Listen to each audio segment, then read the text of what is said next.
I mean, literally. That's all good. Like, I could be reading Arabic right now. Okay, so let me, all right, so I'm going to put in, wait, I had you a minute ago. Home. There's Mel live. Perfect. Yep. Great. And if you go on, I see you. Okay, super. Do I request? Yeah. Request. Yep. Perfect.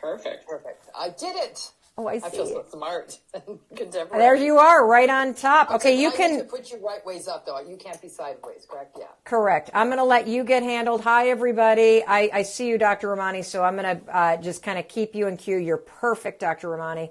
Mandy, if you want to take us live on the other channels, that would be fantastic. And for you on Instagram, welcome. I'm Mel Robbins. This is Stay Connected with Mel Robbins. I am so thrilled for today. I want to give all of our friends around the world a chance to come in. And I want our friends on YouTube, Facebook, LinkedIn, and Twitter to be able to join us as well. So while you're rolling in from around the world, I want you to go into the comments and tell me where you're watching from. And on a scale of 0 to 10, how are you today? Okay, how are you today, feeling today, 0 to 10, and tell me why you gave it that ranking. I'm super excited that you're here because we have a incredible guest, incredible. This is a woman who I admire so greatly. I met Dr. Romney through the Mel Robbins Show. I am the host of the Mel Robbins Show, which is a daytime syndicated advice show here in the United States that airs 5 days a week on television. It's airing today. You can find it in your local listings. But I met Dr. Romney. She was literally one of the smartest, most insightful people I've ever met. She is a professor. She's a best-selling author. She is a clinical psychologist. And she is, in my opinion, and the opinions of people around the world's leading expert on narcissism. So are you dealing with more toxic people right now? Are you quarantined with toxic people? Today, you are going to get to hear from the world's leading expert on narcissism about how to deal with narcissists, how to deal with toxic people, whether you're bumping into them when you run out for your essential errands, whether you're quarantined with them, whether you're worried that you're starting to get a little bit more narcissistic. This is going to be an absolutely mind-blowing, amazing conversation. So sit your butt down, get your pens and pencils out. This is one for the record books. Dr. Romney is the author of Don't You Know Who I Am? How to Stay Safe in the Era of Narcissism. She is joining us live. Here she comes. Get ready. Let's welcome her in. As in, I think I just sent you an acceptance where you say, yes, you're ready to join on the Instagram, Dr. Ramani. Do you see that? And I'm doing that right now. There we go. Okay, it's great. It's a little at an angle. Okay, now hold on a second. I'm needing to mute this. And let me make sure that my earphones. Oh, you know what I need to do? I realize that the case doesn't let my earphones.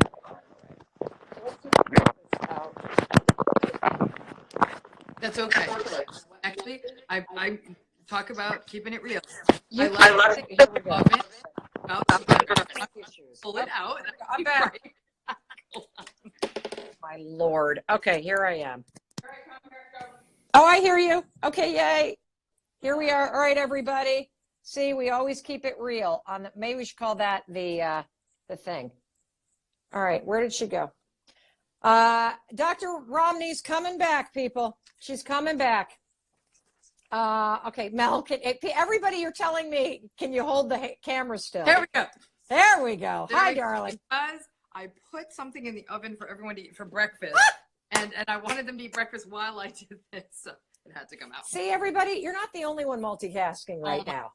Not the only one multitasking. Okay. I'm hoping that after this, overweight is the new black because we are not eating well. So I'm just telling you.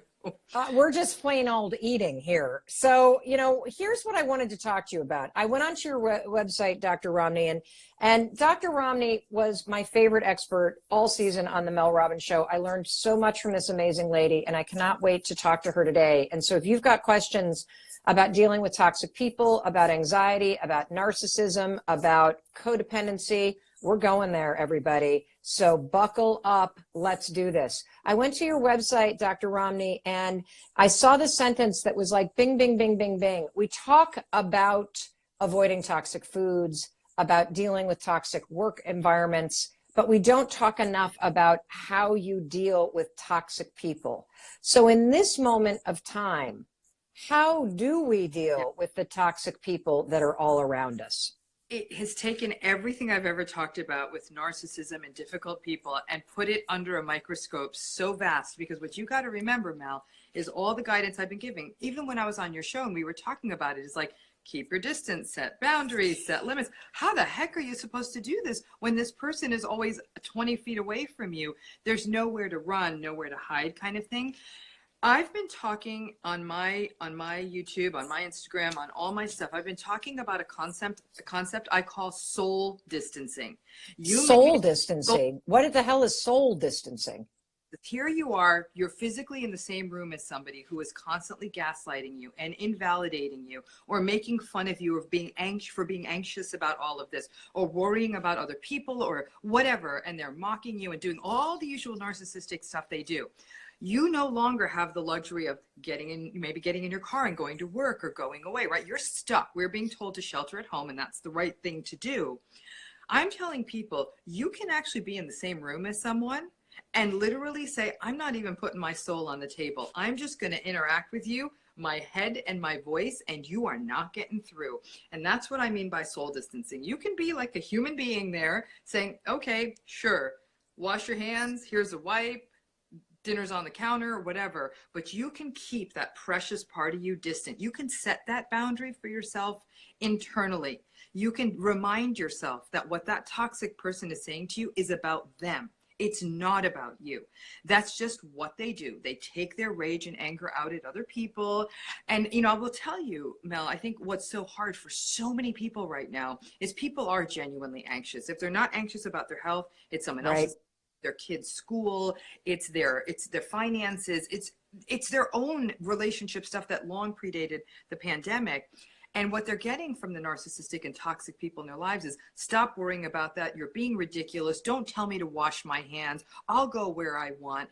And so they're getting a new level of gaslighting and emotional abuse.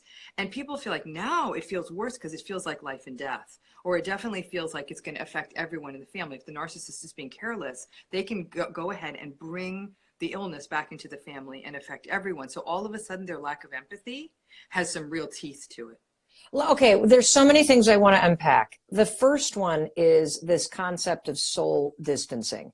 Yep. So if I wanted to practice soul distancing right now because I am having to deal with a family member, a mother, a father, a brother, your sister's boyfriend, a cousin, whomever is in your life, your partner, can you give me the 3 steps to soul distancing? Number 1, hard as it is, don't personalize what they're saying. They just say toxic stuff. It's what they do. It's almost like thinking that the bee that stung you had it out for you.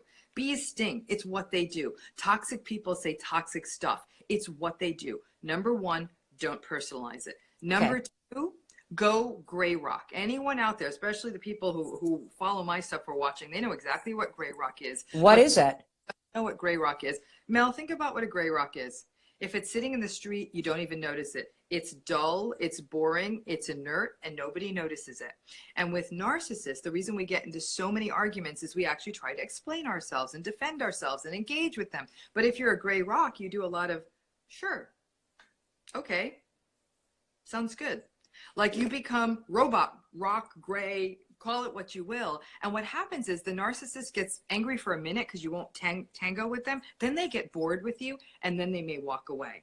So gray rock is another great tool for soul distancing. And then number 3 is really about keeping realistic expectations and radical acceptance. You know what this situation is. If anything, the pandemic's made it worse, not better. Right. You know what it is. You know, it's almost like a joke where you already know the punchline. So don't think that all of a sudden, under a moment in human history none of us can even get our heads around, they're magically going to change. They're going to get worse. So you've got to have those realistic expectations. So those 3 things, you know, that idea of really the not engaging, the gray rocking, the not personalizing, and then and the realistic expectations, all of those things together are the way that you can soul distance, because it's as though I could literally be in the same room as someone and I might as well be in, you know, Brazil for how far away I am for them. Like, it's just, you're just sort of not playing their game and almost viewing them as an annoying fly that's buzzing around the room. You're like, okay, I hope it finds its way out, but if it doesn't, I'm not going to pay attention. You know, I'm sitting here picking my jaw up off the floor because I literally, again, learned something from Dr. Romney. The gray rock thing is unbelievable. Yeah. Gray rock's huge. I've never heard it called that. I had come up with this concept for dealing with somebody in my life who's a narcissist called "don't take the bait." Like, they're constantly fishing for engagement and conflict and something to attack. And if you don't snatch onto it, there's no, but gray rock, I love that. I've got a specific question I want to address right now because I think it's very relevant before we jump into some more details about narcissism. I just saw a comment from somebody saying that they're dealing with their father who's quarantining with them, and the father's a narcissist, and the father will not abide by the requests around safety and not going out of the house. And so the narcissism is showing up in, you're not going to control me. If I want to go to Home Depot, or if I want to go to my golf course, which is still open, I'm going to go, and then I'm going to come back into this house. How do you deal with that situation when the narcissist is acting out? Here's the thing. It's all the same rules about narcissism, Mel. We always have, right? So you trying to talk to that narcissist and say, please don't go to Home Depot, or you trying to appeal to that narcissist sense of, you've got to keep everyone here safe. We're worried about getting sick. They don't care. So if you try to use that angle with them, hey, we're all worried about getting infected, they don't care. Remember, there's one thing narcissistic individuals hate, and it's being told what to do. And right now they're being told what to do, and they deeply resent it. And this is where, I hate to say it, there has to be some workarounds and some realistic expectations.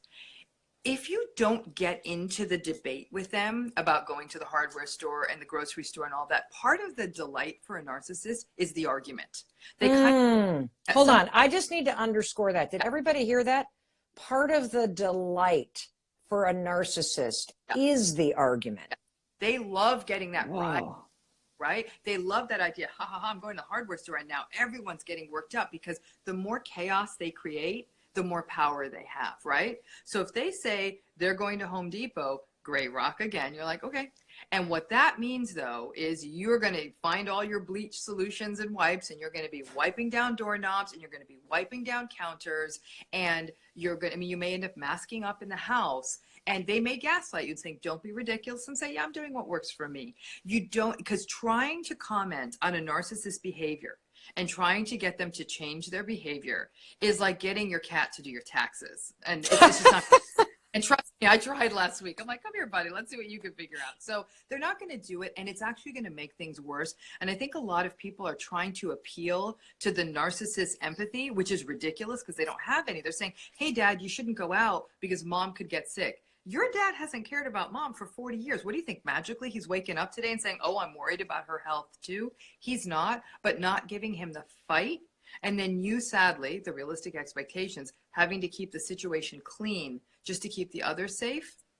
That's what you've got to do. And it is more work. Anyone out there right now who is quarantined with a narcissist or other difficult person, your quarantine is 100 times harder than everybody else's, because you're having to double time the amount of disinfecting, hand washing, house protecting, and all that other stuff that you need to do. Wow. So I just want to say one thing, because I think we're having technical difficulties on Facebook.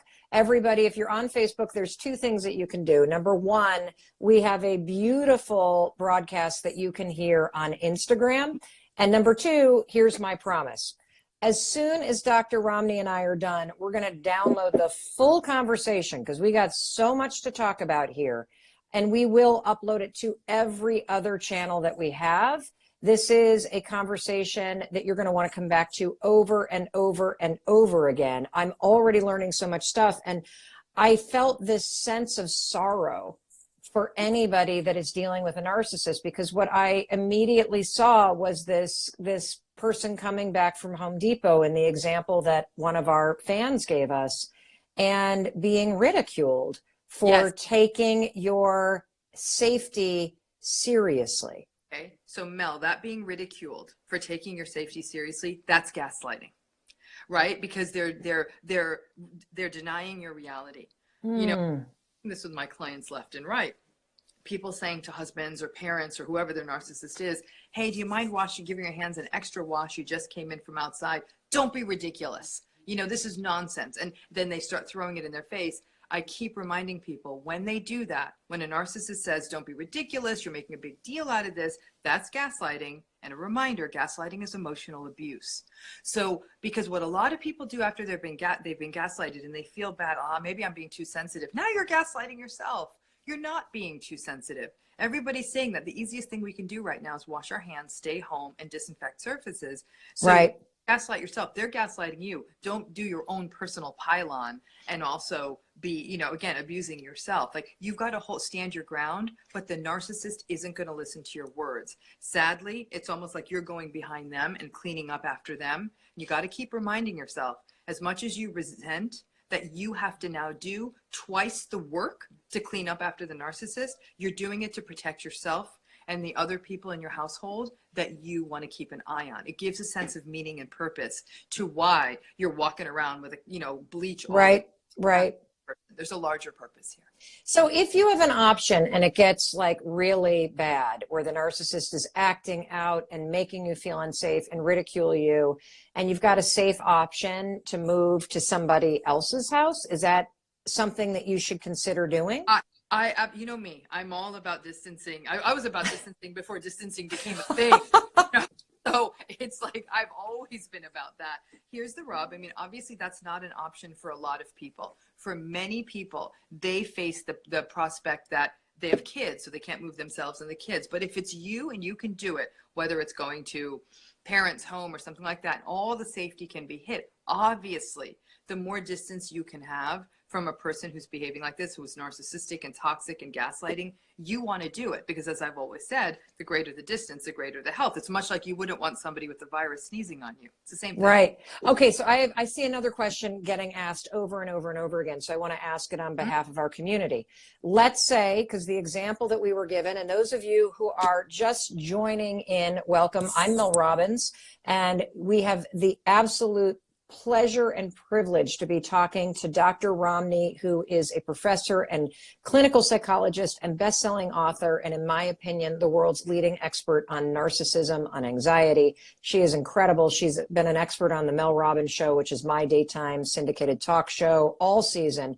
And we're talking about what to do if you right now are stuck in isolation with a family member who is a narcissist. And the example that our community asked us, just to bring those of you that have joined us up to speed, is my dad is a narcissist. He is quarantining with us, and he insists on going to Home Depot, running errands, coming back, not washing his hands. He won't listen to a thing. He's ridiculing me. What do we do? We've already covered soul distancing, which you can watch in the replay of this.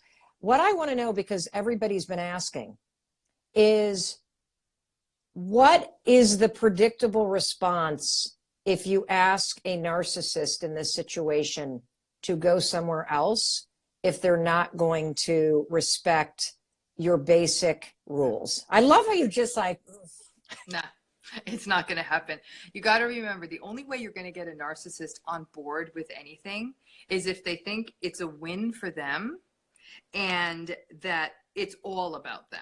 So in other words, this idea that what would be, if you can never sell it to a narcissist that this is good for all of us, this would make all of us healthier. It's more that they need to think that it's a win for them. Like, hey, we know you have this really important project you're working on, and this has been such an inconvenience for you. Here's a thought. How about we create a quiet space for you to work, and then if you can sell it, and it really, really is because I think a lot of people try to, as is appropriate, appeal to people's sense of the collective greater good. This would be good for the family. This would be good for the kids. Right. this would be good for your mom or your dad. It has to be that the delicate flower that the narcissist is, that this would be so good for them. And we understand they're working harder than anybody. And because you're so much more important than anybody, we want to give you a special place. So you really are, you're selling it to them. You know, it's like hiding broccoli in chocolate. You know, you're like, you're just trying to trick them. But it is, there's no way. And I think a lot of people are thinking, and this is the mistake I'm seeing in my amazing community that I work with online and that I work with in my practice, are saying, we thought that this pandemic would be a wake-up call for the narcissist and they'd realize how important other people are. And I said, why would you think that? I mean, my entire gospel is they don't change. And they don't change it. In fact, they get worse.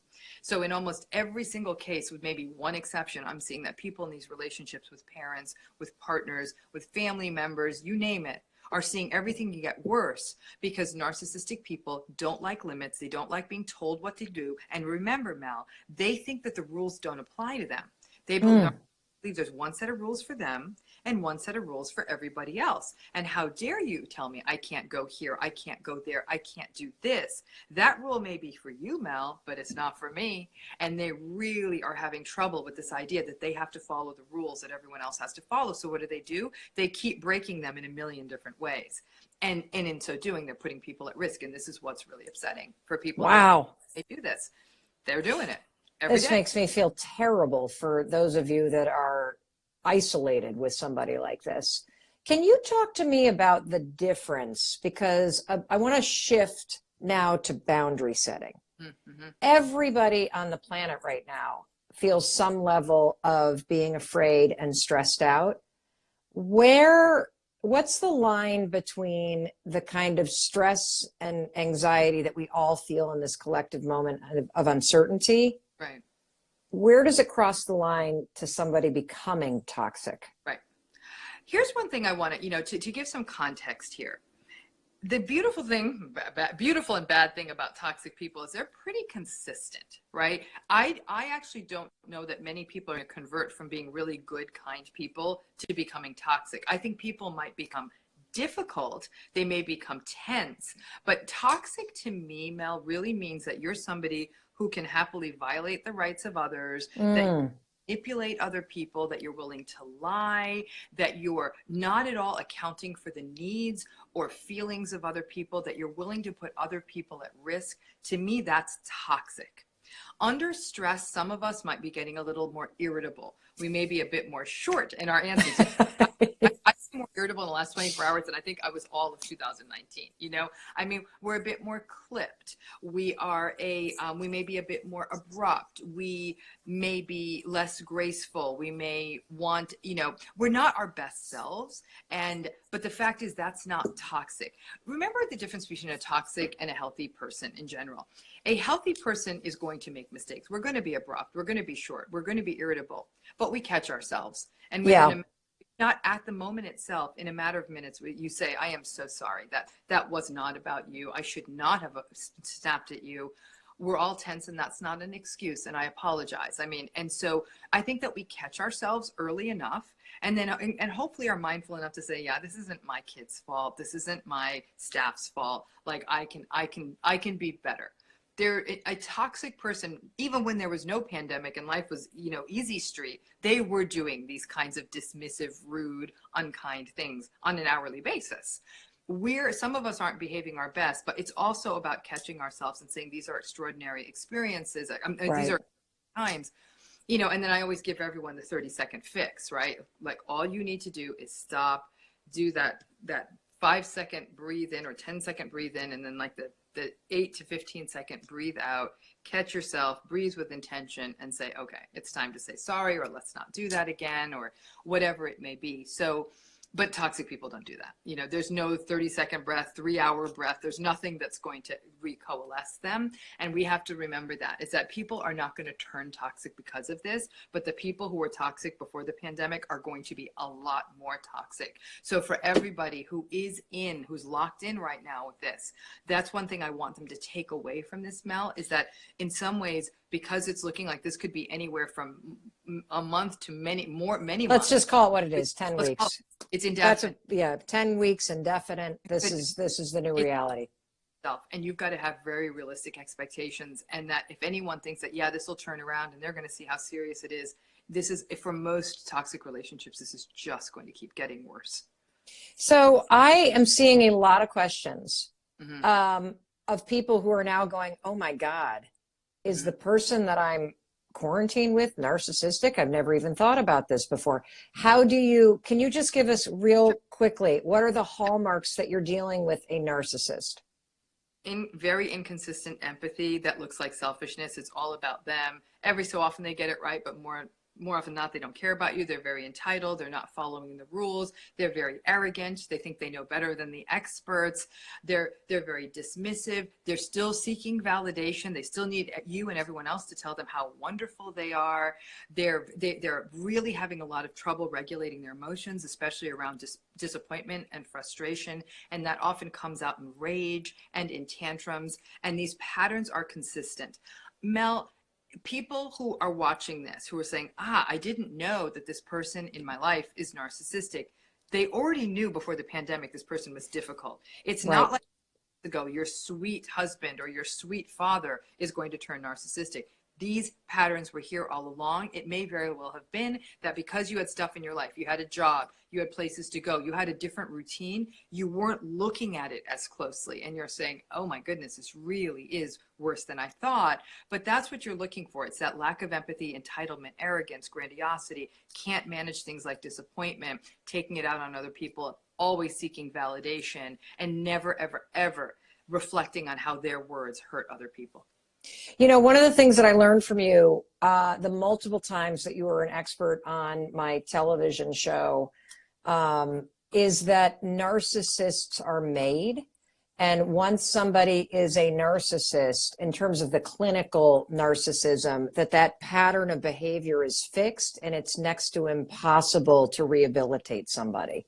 Yeah, I hold to that one. I really, really do. And under stress, Mel, it's even less likely to change. So let's say you get a narcissist who is somewhat motivated to change under the best of circumstances. We're into therapy twice a week for 2 years. I give you 5% odds. Of changing, if you're a narcissist that goes into therapy for it and you go twice a week for 2 years? And you're the world's leading expert on this. Now, I work with clients like this. I see how little progress we make. But the fact is, under these circumstances, 0%. There's too many people are too upset. You know what I'm saying? Narcissists don't do well with disappointment. And remember, and I think what is really important for everyone on this broadcast to understand is that narcissists are deeply, deeply, deeply insecure. That's the core. The core is insecurity. A lot of people say they think they're all that. They're charming, they're charismatic, they're confident, they got it all figured out. They got nothing figured out. That's why they're so angry. That's why that's why they're mad at you and me and a lot of the people here, because we're kind of figuring it out. They can't. And because they're so insecure, it really, really leaves them feeling very unstable. And what do? They lash out at other people. That's really the formula. And so that kind of core insecurity, that's not just about saying please and thank you and checking in on people's feelings. That's deep psychological work. And most of them don't think there's anything wrong with their behavior. So what's the change? That's true. I mean, dropping knowledge here, Dr. Romney. Okay, now let's go to the flip side. We've talked about the narcissist. Now let's talk about you. If you've been the victim of having to deal with a narcissist, whether it was a narcissist who was your mother or your father or an ex, or a brother or a sister or whomever. Here's something that I've noticed in a couple girlfriends who are newly single because they've either broken up or divorced somebody who is a narcissist. All of them right now have confessed to me that they feel a stronger urge to reach out to their ex than ever before right now. Mm-hmm. That doesn't surprise you? No, it doesn't surprise me at all. Why? You know, I'll tell you why. Because there's 3 reasons people stay close to the narcissist in their life. And again, I don't care if it's a partner or a parent or whomever. 3 reasons: hope, fear, guilt. 3 drivers. Okay. So people stay in for those reasons. For your friends who are reaching out, and I'm hearing this from a lot of people, this is such a bizarre time. People feel really isolated. And we often go back to our go-tos, even if they're traumatic, as in the case of a narcissistic former partner. And that's the hope part. That hope kept your friends going for years. And that same hope is probably driving the contact. Like, well, maybe a lot of people are taking stock right now, Mel. There's a big existential reckoning that's happening in the world. What is my life really about? What really does matter? You know, I mean, I think people are feeling these kinds of conflicts. And in a case like this, people wonder, well, maybe it wasn't that bad. And here's one of the risks. The farther away you get from a narcissistic relationship, believe it or not, in some ways you start viewing it through rose-colored glasses again. Not that you want to go back, but like, oh, I'm glad I'm out, but maybe it wasn't that bad kind of thing. Because we do. It's all, ask any woman who's ever had a child. I'm like, I don't remember what labor felt like. That's true. Twice. So, I mean, we forget. We don't hold on to those memories well. And it's called euphoric recall. So your friends may be sort of remembering these situations as something they weren't. And they also might be feeling scared and want something, even if it's toxic.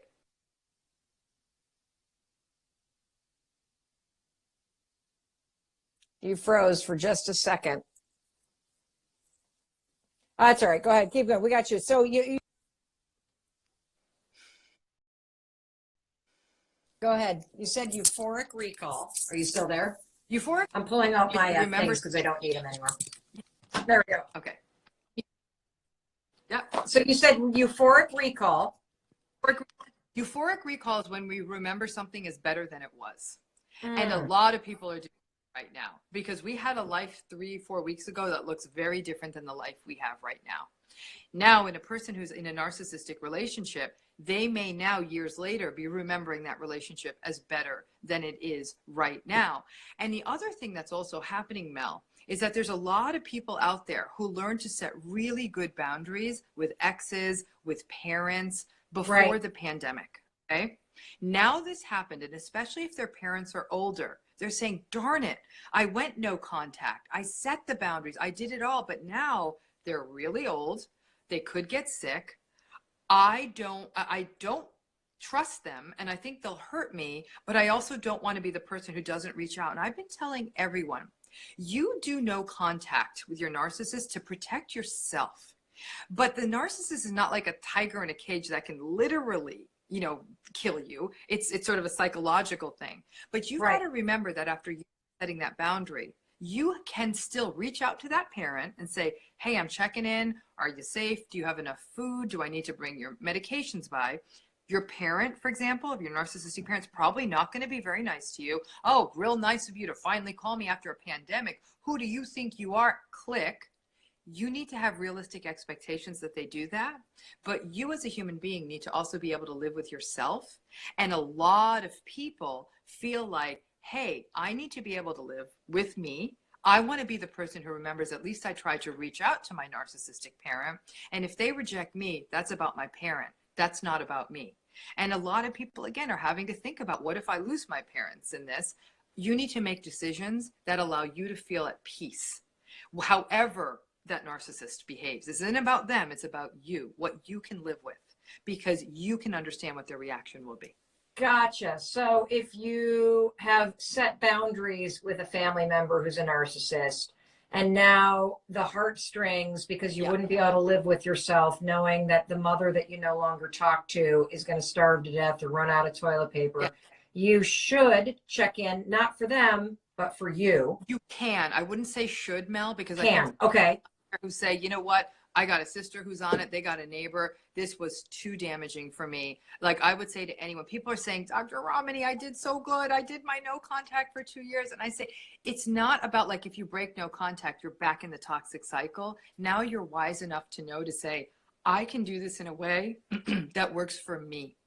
And that if my mom starts attacking and harping on me again, you can leave the toilet paper on the door and at the door and drive away. Gray rock, baby. Gray rock. Distancing. We're learning it today from Dr. Romney, the expert on this stuff.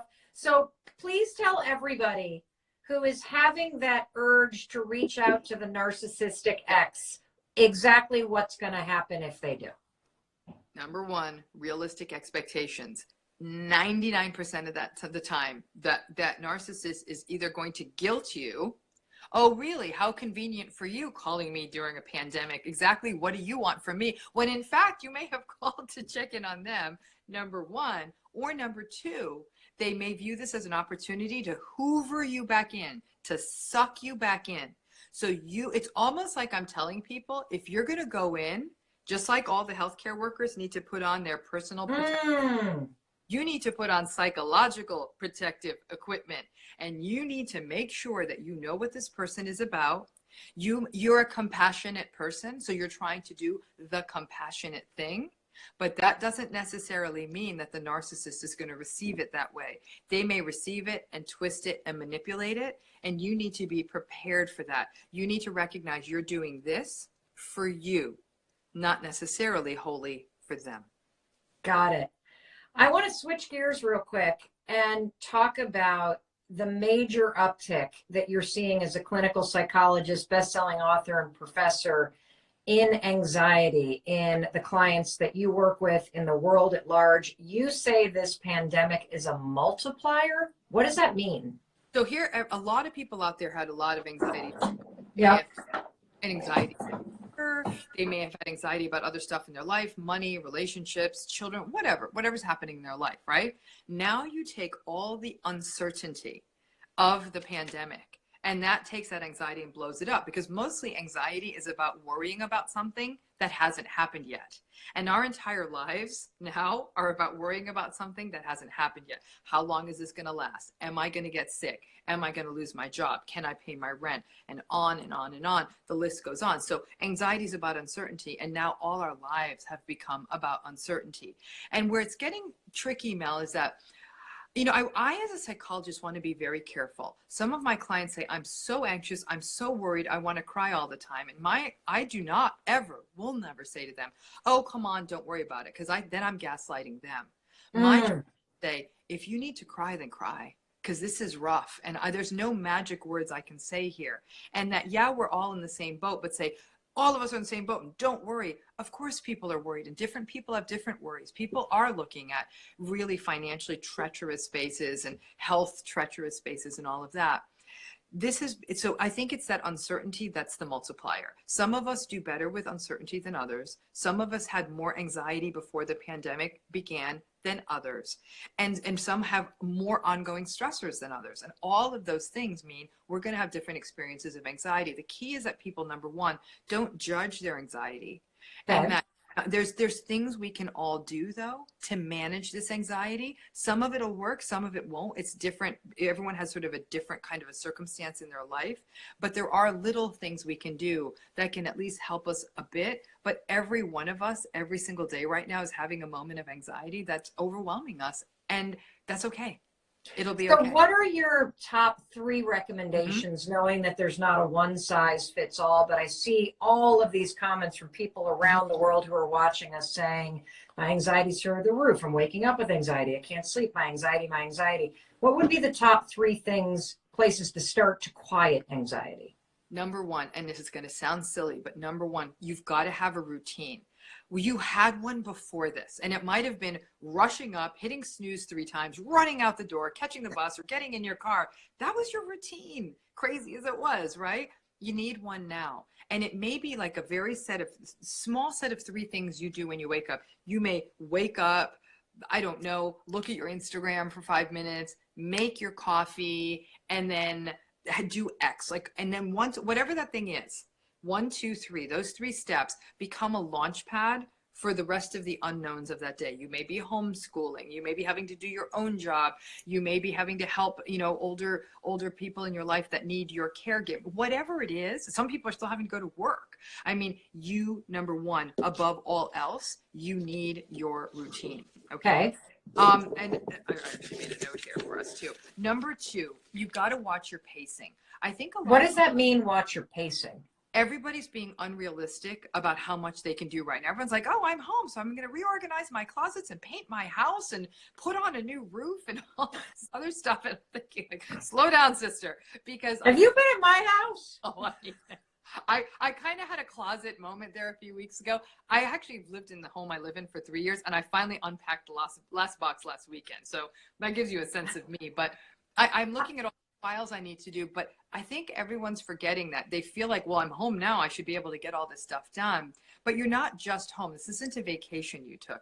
There's all this other stuff going on. So I'm saying, be very realistic. Give yourself maybe 3 things you need to get done that day. Maybe get your 4th grader through their homework, you know, get dishes washed, and get 1 load of laundry put away. And then you're off the hook. Anything else you get done on top of that is gravy. And so I'm telling people to get a lot more realistic on how much, you know, on how much they can get done. I love that. And the third one is combined one. Turn off the news and connect with other people. Because the news is getting repetitive at this point. Shelter at home. Don't go out unnecessarily. Follow the rules of your community. Lots of people are getting sick. There's a summary of the news for the next 10 minutes, kind of. Watching. You heard it here. Yeah. Done. But the other piece is connect. But this, we're talking about toxic people, Mel. One of the greatest antidotes to the toxic people in your life are the healthy people in your life. And as I've always said, it's that we always give 90% of ourselves to the toxic people, leaving only 10% for the healthy people. Flip the math.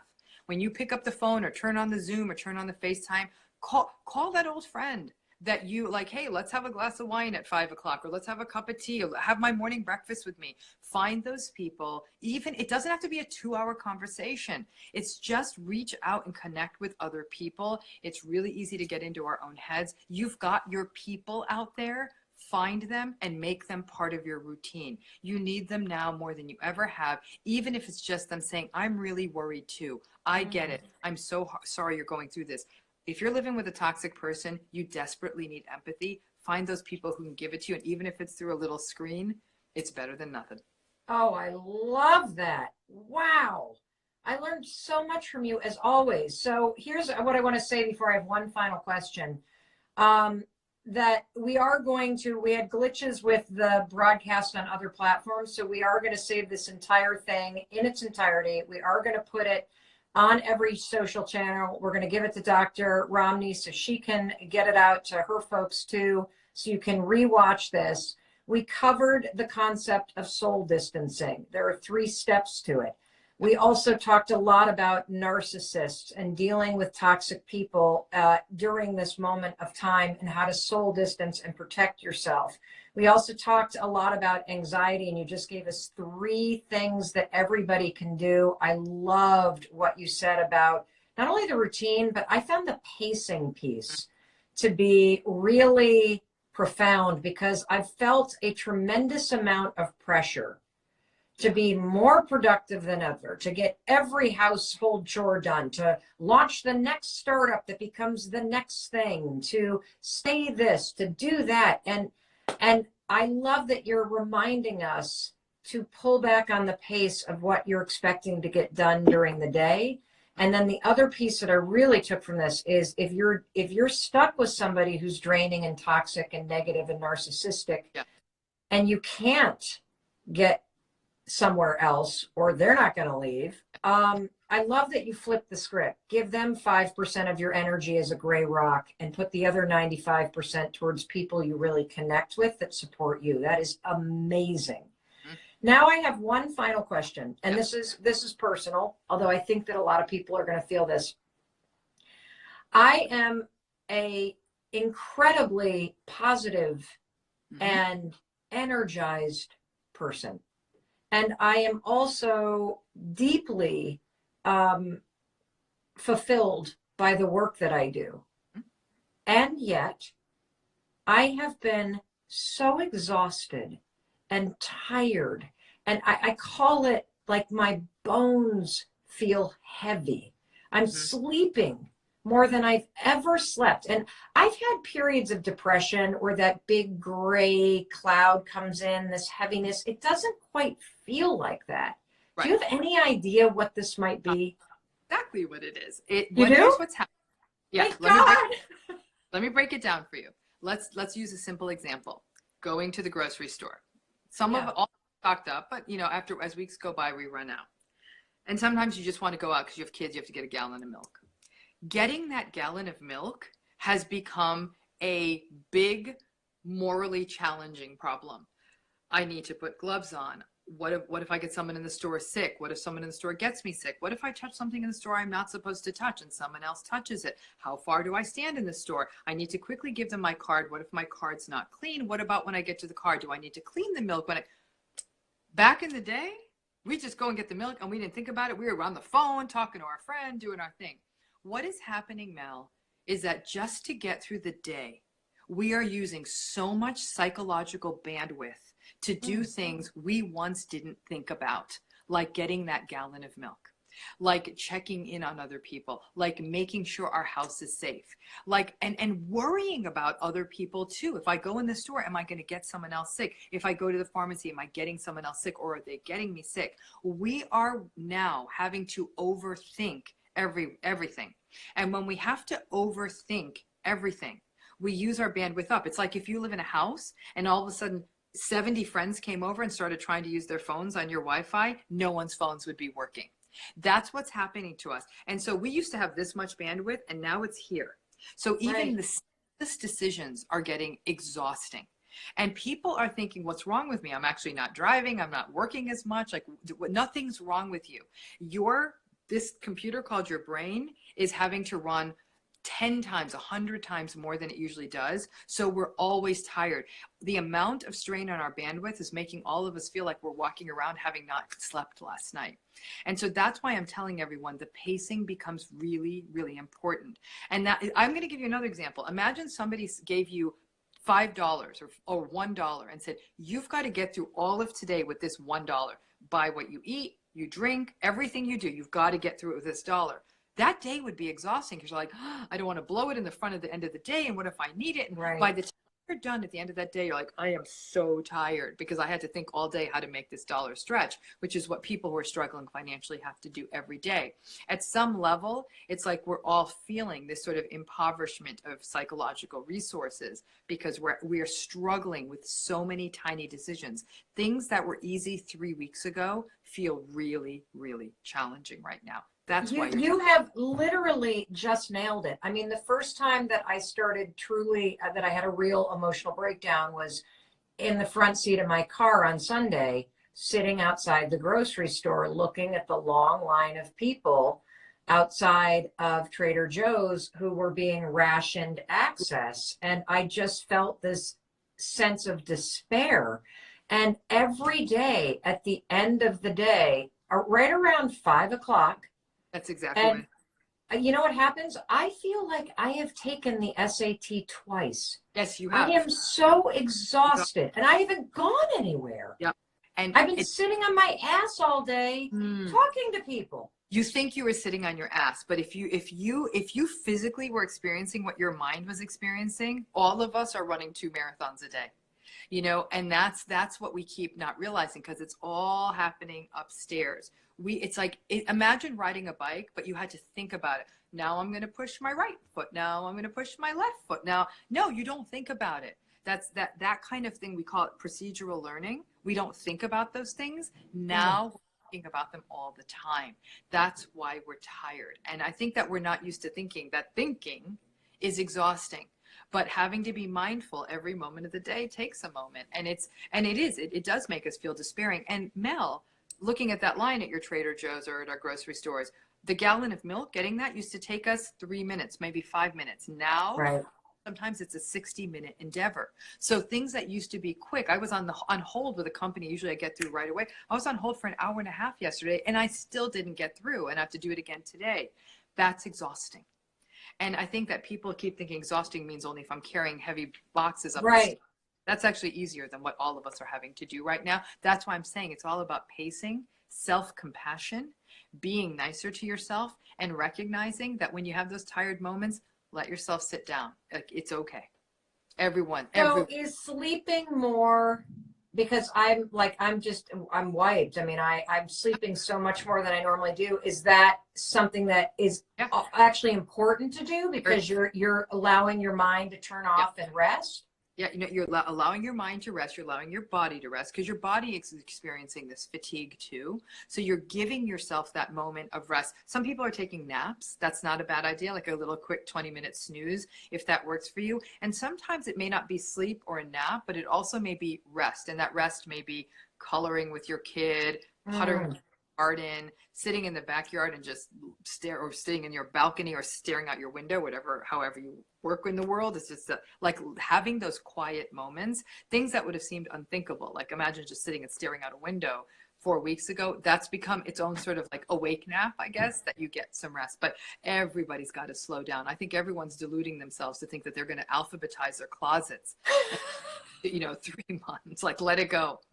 Dear God, I feel like I've been going insane, honestly. Just mostly in the last couple days, because the first week was this adrenaline of, oh my God, it's coming and get prepared. And then the second week was, I've used all this adrenaline and my kids have now flown home from college, and my husband's back from a trip with his son, and we're now locked down, and now we're in family conflict because everyone's pissed off and grieving and annoyed and taking it out on each other. And then we started to get into a rhythm.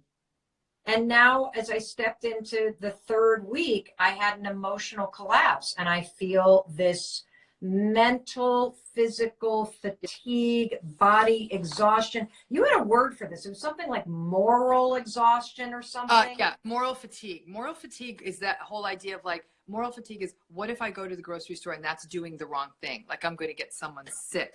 But I am telling us, I'm seeing now that we're in week 3, we're getting into quarantine fatigue. You nailed it. There was a lot of adrenaline. There was a lot of excitement all at once. Now everyone's saying, I am going to have to be stuck with these people for how long?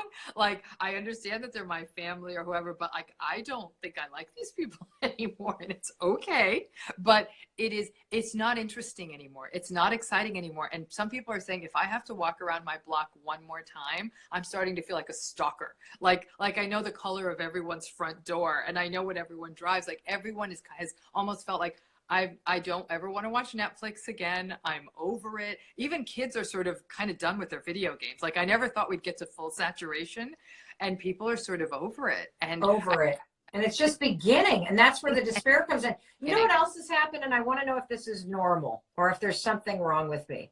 Mm-hmm. I have had an overwhelming desire to break into the park that's closed because of COVID-19 and go on a walk with my dog in violation of the law and take a little risk. I mean, is that normal? It's so, I live 12 miles from the ocean in Los Angeles. Like, you have to go up and over a mountain, and I'm there. And I drove the other day with my kids, and we just stared at it. But we knew we couldn't get out of the car. Like, we couldn't. And you just looked at it, and it felt so cool and nice. And it's like these things you could once get to. And I happen to also live near a big national forest. Can't get out of the car. And so we all have that.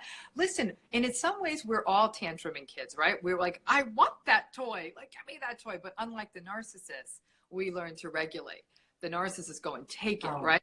But and the fact is though, going back to your initial point of why do you feel exhausted, the more times we have to tell ourselves no, the more exhausted we get. No, you can't go to the park. No, you can't go to the gym. No, you can't visit your friends. You can't go out to dinner. You can't go to the grocery store here. No, no, no, no, no. All of those no's add up to fatigue. Yeah. And that you have to remind yourself is that you know that you can't go to the park, but after your 100th no of the day, you're wiped out. So one final question. It's probably going to break into 2 now that I think about it. Given that we all feel this moral fatigue and the fact that you may be sitting on your butt on a parade of Zoom calls, but your mind is going like this all day, so you're mentally gassed by the time you hit 4 o'clock, 5 o'clock, just so smoked. That's how I feel. Other than having a routine, slowing down the pacing and expectations of what you're going to get done in a day, and making sure that you get enough sleep, what else, if anything, can you do to combat this mental fatigue we're all feeling? I would say, and again, I'm going back to the slowing down, the distracting. Okay. The distracting becomes huge, but when I say distract, I don't want you to like kick into this book that you love, like, like it's hard to read or something. I mean, literally like coloring, like things that your child would do. There's reasons we once did this stuff as a child. I am doing things like playing board games. Like my daughter never played Scrabble. For the first time 2 weeks ago, she played Scrabble. Now it's become like a 4 or 5 o'clock routine for us. You know, it is finding whatever little moment of joy it may be. It may be you could set up a Scrabble board with a friend or play it online, but I actually think it's cool to play it like with the tiles and your friend's sitting in the other side of the country and you're playing it. But I am telling people too, to find those, distraction is huge.